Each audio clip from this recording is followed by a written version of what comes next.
მე სულ ფიქრობ იმაზე, რომ რა მოხდა, რა შეიცვალა. ესე იგი, კაი გამარჯობა დაიკარგა რა. კაი სალამიც დაიკარგა სხვათა შორის. ძალიან მომღერალი ქალაქი იყო. გამოღებული ფანჯრებიდან, სუიმწმოდა სიმღერები, დღეისმოდა მუსიკის ხმა, ფორტეპიანოზე უკრავდნენ ბავშვები, რაღაცა ესე იგი სხვანაირი იყო. მე მახსოვს, რომ ეს პატარა რო ვიყავი, ჩემი სახლიდან ფეხით დავდიოდი სკოლაში და უნდა ჩამოსულიყავი კარგარეთილის ქუჩაზე, მერე პრეხანოვზე, მერე ქვევით და მახსოვს, რომ აი თელი გზა მივდიოდი რაღაც არაჩვეულებრივ ატმოსფეროში.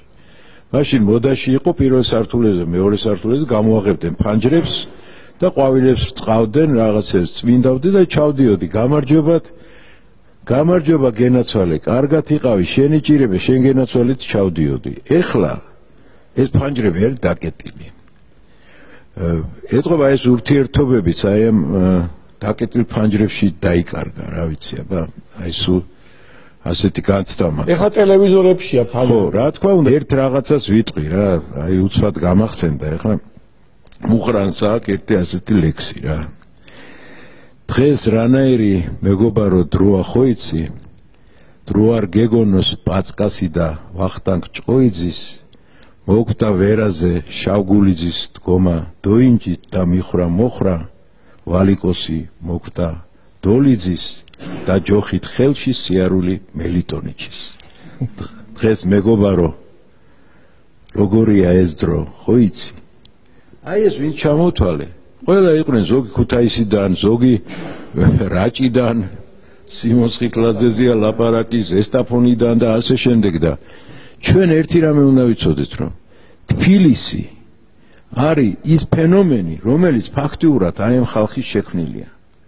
გრიგორ ობაქიძე წერს, რომ ერთ კვირაში დაიცალა ქუთაისიო და თელი ქუთაისი უცბად ჩამოვიდა თბილისში და იმათ მას შექმნეს. რაღაცა მსმენია, რომ ქუთაისიდანო წამოვიდნენ სპეციალურათო, იყო ძალიან ინტელიგენტი კულტურული ხალხი, რომ დახმარებოდნენ თბილისს. არა, ეს აი მე გეტყვით რა იყო.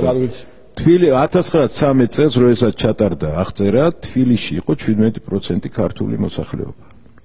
მე როდესაც მოხდა საქართველოს სომხეთის ომი, მოგეხსენებათ, მაშინ სომხების ძალიან დიდი ნაწილი გავიდა და დარჩა ეს რო იტყვიან ადგილი цариელი რა, ქალაქი და ამ დროს დამოუკიდებლობა როდესაც გამოცხადდა, ესე იგი ჩათვალა ამ ინტელიგენციამ, რომ უნდა ჩამოსულიყვნენ და მიხმარებოდნენ ქვეყანას და ჩამოვიდნენ ამიტომ, არავითარი ის არ იყო ამაში რა, სულ ყველა თელი ინტელიგენცია ყველა აქ ჩამოვიდა და ფაქტურად ამათ შექმნეს თბილისი.